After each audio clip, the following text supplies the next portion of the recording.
बिहार विधानसभा चुनाव का बिगुल बज चुका है, लेकिन एनडीए में सीट बंटवारे को लेकर अभी तक अंतिम सहमति नहीं बन पाई है।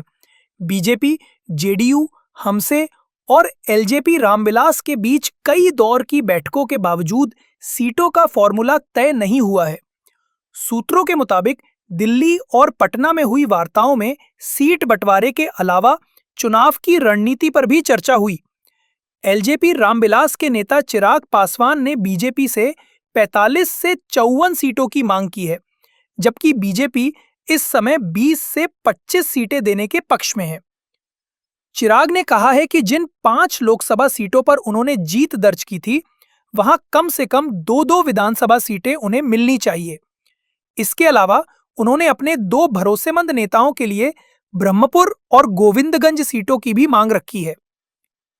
दिल्ली में हुई बैठक में बीजेपी नेताओं ने उनकी मांगों को सुना और भरोसा दिलाया कि उच्च स्तर पर इस पर विचार होगा। अनुमान है कि गुरुवार या शुक्रवार तक अंतिम फैसला हो सकता है।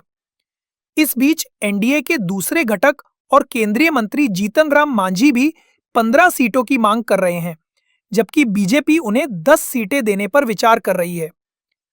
सभी वार्ताओं के बीच एनडीए को 10 अक्टूबर से पहले सीट बंटवारे का फॉर्मूला तय करना होगा, ताकि पहले चरण के प्रचार अभियान में देरी ना हो और गठबंधन में संतुलन बना रहे।